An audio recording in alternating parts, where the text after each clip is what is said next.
This video from Asmongold is titled "The Problem with Women in Games." And you know what? Innocent title enough. And I watched it all the way through. It's 17 minutes and 37 seconds long. I watched it all the way through when I was walking my dog. So I was actually more listening all the way through. Which is fine because this is one of those videos where it's just you're listening to opinion pieces. You don't really need to see the video alongside it, which is fine. But what transpired after this video is actually the takeaway from it, not the video itself. So we're going to watch a little bit of the video and then we're going to go into the actual takeaway from this because holy crap, the Asmongold effect is real. This this creator had at the time of Asmongold watching this video had about 300 subscribers. And as of a couple hours ago, I haven't checked recently, it was like at 35,000. This video came out a day ago. And it's trending at number 23 on gaming. So yeah, this is a legit situation of someone blowing up literally overnight from YouTube success in the Asmongold effect. Problem with women in games. Well, there's a lot of them. By the way, what an incredible intro. But okay, let's hear about this one. It just makes you wonder, because if certain games let you create characters with so much charm and magnetism, why can't games with dedicated female leads do the same thing? Well, what are some of the more recent female leads that we've been graced with? I think about Frey from Forspoken. She can fight dragons, and I think that she's attractive. I do. So the best part about Asmongold is he'll watch a video that people recommend to him, and I can appreciate this because it's the same approach that I do. There are some people out there, they're just like, well, let me find out. Oh, this is a smaller channel. Oh, I'm going to go into this thinking that they suck. Oh, I'm not going to give it. He's treating this person like they're just like anybody else. He has no idea how small they are. He has no idea anything about them. He's just like, yeah, I'll watch it. And he's like talking about it like in any other video. I think people are porn brained if they don't think that she's attractive. Yeah, she's smoking hot. This girl from Forsaken, absolutely. At least in that image, she's the storyline, her voice lines in it, the girl boss stuff in it was so cringe as fuck, though. Attractive. bend the laws of physics and literally parkour across dimensions. That's super cool. But for some reason, they gave her the most awkward dialogue and had her deliver every line like she was on hold with customer service. On mute. What about Kay Vess from Star Wars Outlaw? Can't say the same. Nope. She's a... And by the way, Ubisoft had to know that she was not attractive. They had to know. They're like, this is the perfect DEI case right here, where it's like, it's definitely looks like kind of a girl, but it's definitely not an attractive girl. They knew that going into it. And man, if I was the actress that played Kay Vess, I'd be pissed. They did her dirty with this. Scrappy space outlaw. That actress is actually attractive in real life. In theory. In practice, she kind of just plays like she just respawned from a bug and isn't sure where she is or why she's there. Okay, well, what about female Ivor from Assassin's Creed Valhalla? Actually, she was canonically the real one. But you probably wouldn't know that because even Ubisoft was like, dang, that's crazy. Anyway, check out this guy's beard. Or Dragon Age the Veilguard. This game was like 10 years in the oven and somehow it still came out. Well, it got overcooked. That's the problem. The reason why they have these issues is because it's built off of a false reality that men and women are interchangeable. And oh, by the way, before he goes on, Dragon Age Veilguard was in development for over 10 years and had 3 rewrites from the ground up. And I spoke to someone intimately familiar with the project, which is all I'm allowed to say. And they were fed the fuck up with how the progress was going along with it. And the way that they approach life, struggles, issues, and the way that they think are the same. And the big problem is that they're not. So when you take a male character and then you replace it with a female character, and then you give it the same intuitions, the same impulses, and the same responses that a male character would have, it's off-putting and weird because men and women are different. It's literally, well, hold on, let me finish. Their roles in society are different. It's literally the same as, like, if you put me in a situation and then you put my wife in that very same situation, we'd probably handle it very differently. And in a video game, they're just like, girl power, girl boss, girls can be the new men, and girls will do what the men do. And it's like, but that's not how girls handle shit in real life. So why are you trying to make the girl the guy? Stop doing that shit. That's not their role in society. Why would it be their role in a video game? It makes no sense at all. They're different down to, again, a chromosomal level, and everything about them is different. So you can't just simply replace a male and a female protagonist in a narrative-based game and expect the story to be told the same way. That's the reason why.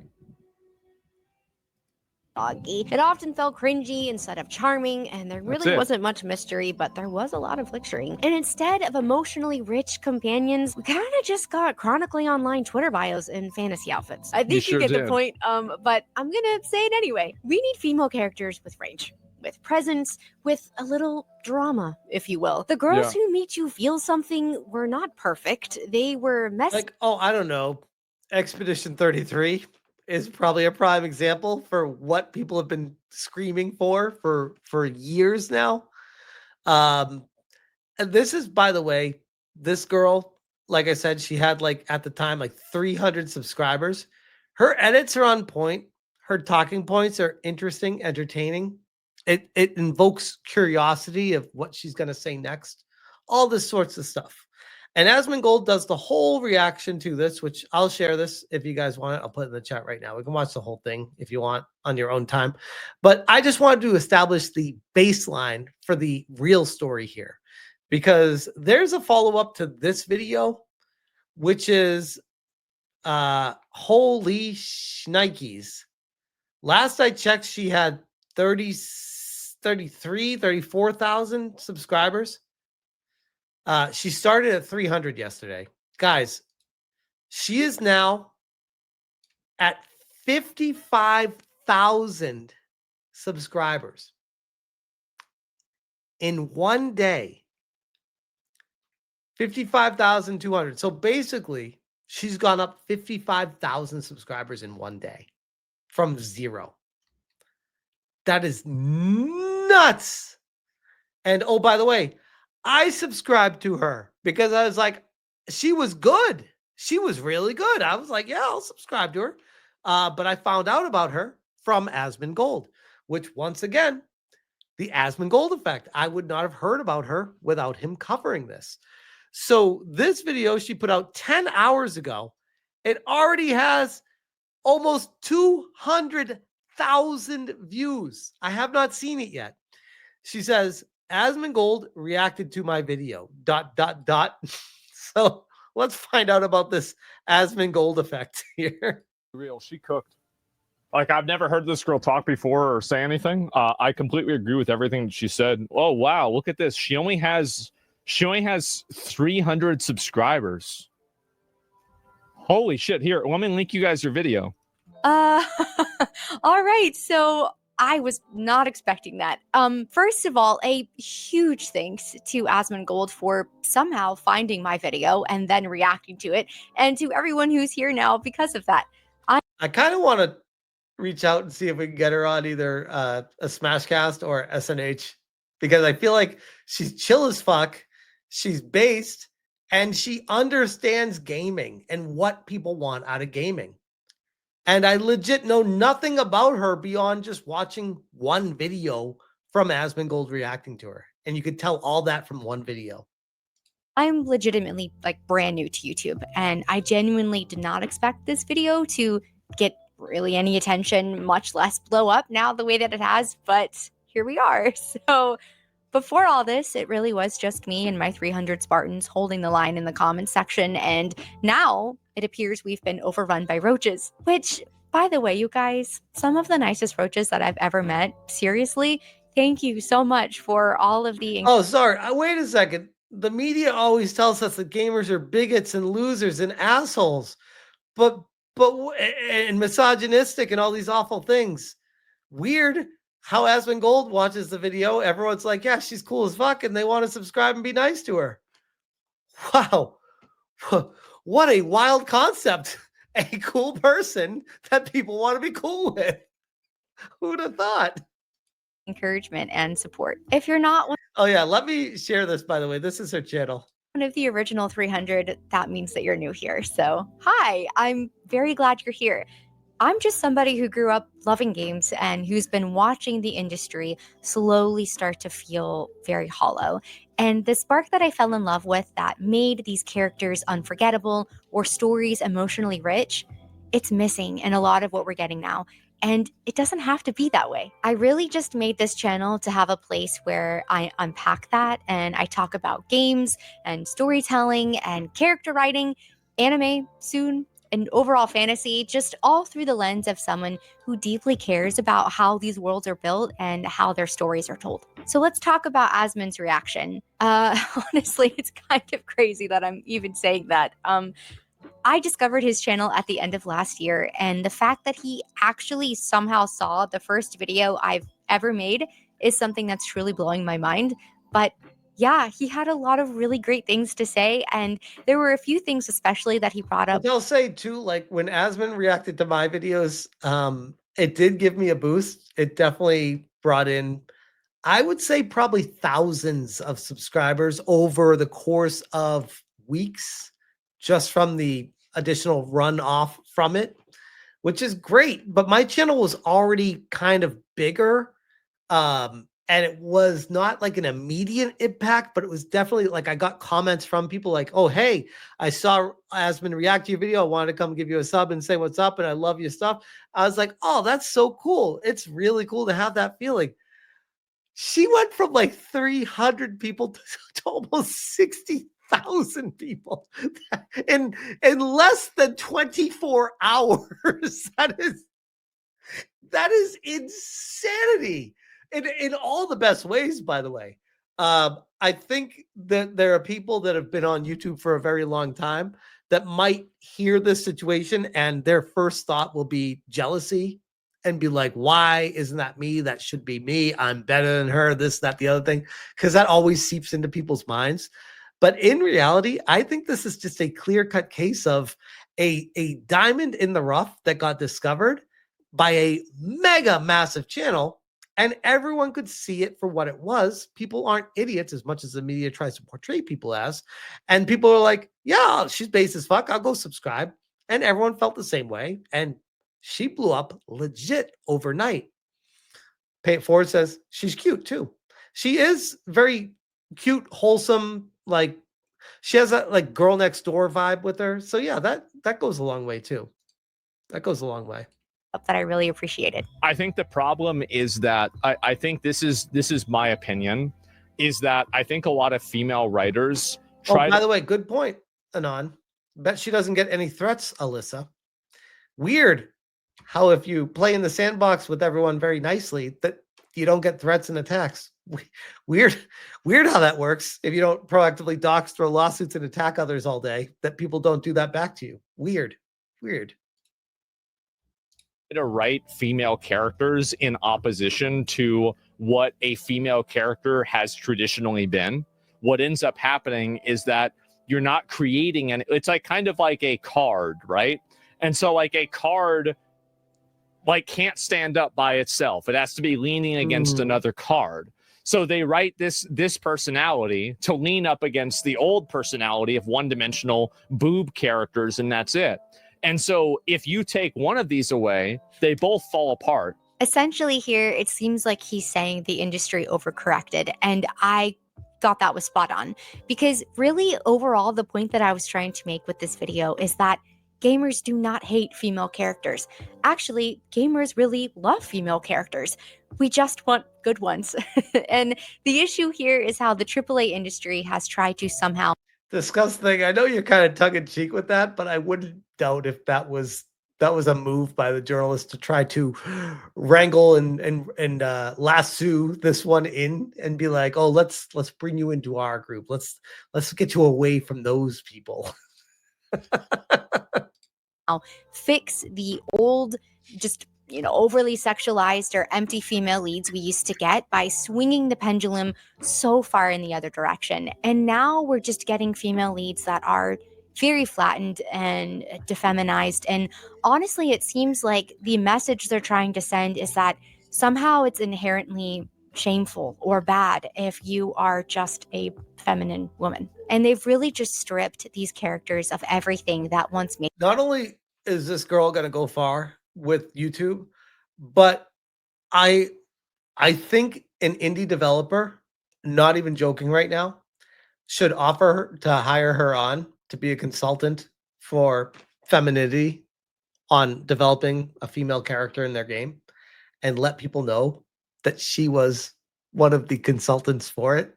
And that would blow the game up because people would love that. What an amazing story that would be.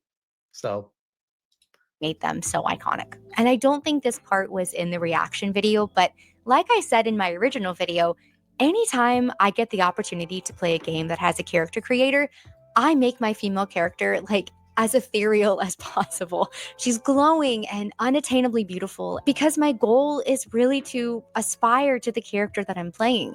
Something about her should feel larger than life, especially in a fantasy setting. And I just don't really want to play as someone who's super realistic, like just an average looking or tired or worn down character. I have no problem dealing with that completely on my own in everyday life. I don't need it in my game. And he also brought up Ripley from Alien, who is in fact the OG, honestly, because I just don't understand how we can have someone that complex, maternal, beautiful, and strong in a movie that came out over 40 years ago. But somehow in 2025, we're like back. Like, this girl's just spitting fact after fact after fact. I'm like, I don't even have like anything to add to this. I'm just like, yep. Struggling to find that balance. And it's not that we don't have cool female characters. We absolutely do. But the number of women in games who feel truly iconic, like they'll stick in your head for years after you beat the game, that list is just getting really short. Also, I did not expect the Triss slander. Or Triss, who's clever and compassionate. And an absolute thought who literally got with Geralt after he lost his memories, knowing that her friend that she had known for decades was his girlfriend. Does not matter. She's still doing it. The biggest generational hoe. Crazy.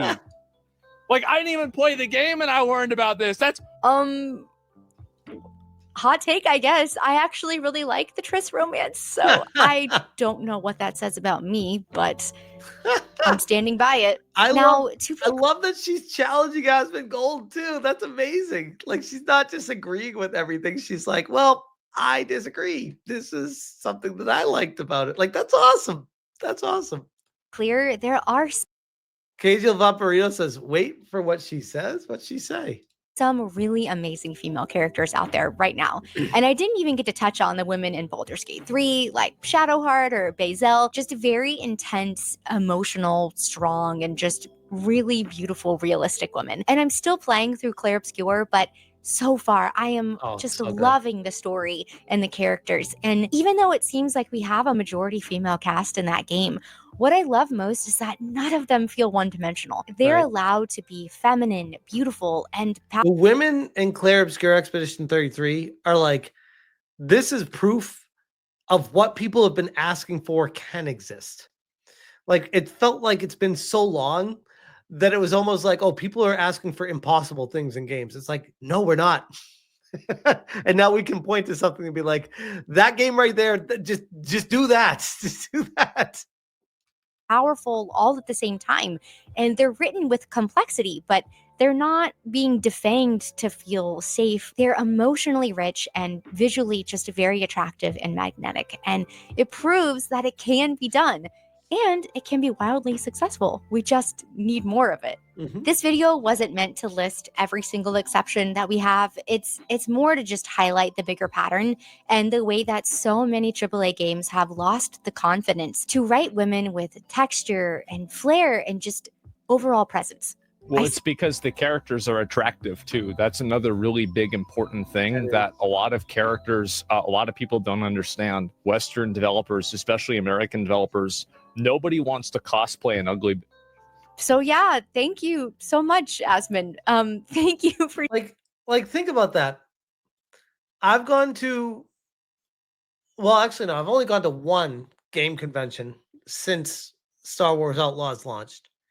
And there was a total of 0 cosplayers out of a multitude of hundreds of cosplayers of recent games. 0 people were cosplaying as K-Vess. That should tell you something. If you don't want to cosplay as a character, it means they're ugly as fuck. Like that's literally the obvious direct correlation between the two. Shining a light on little me. And this is honestly all just very surreal, but I'm glad that it's coming from someone whose audience seems to really vibe kind of with what I'm saying. And it seems like for the majority, everyone is kind of agreeing and on the same page. So that's great. But also, good point, A2B. I'll pay anyone to cosplay as Tasha. There was no Tasha's either. Good point. Ultimately, the original video was made not because I just wanted to harp on the state of current games, but because I love games. I do. And I love what they're capable of doing when storytelling is done correctly.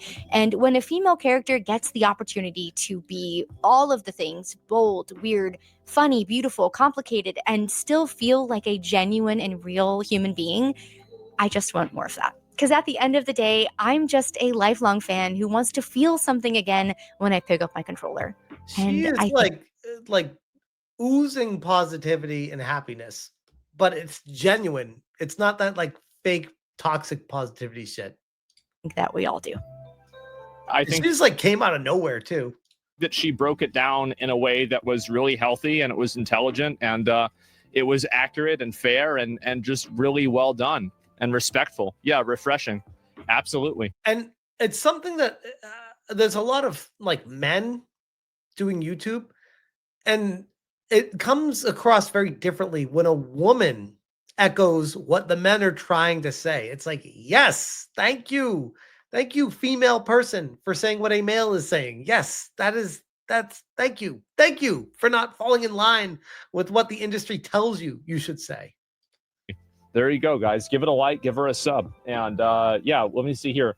386 subscribers. That's insane. 386 subs. And while he's doing it live, they already went up over 1,000 subscribers while he was talking about it live. Now that it's trending, there's 1,380. All right. See, guys, good job. Yeah, keep doing it. Keep going. There you go, guys. Now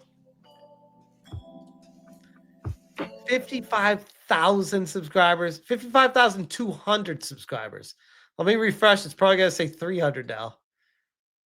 I'm gonna be real. She cooked. Like, holy I've never shit. heard. 55,600 now. This went up 400 subscribers in the time of us watching this video. That is like, she's gonna be past 100,000 subscribers tomorrow at this rate. That is insanity. That's amazing.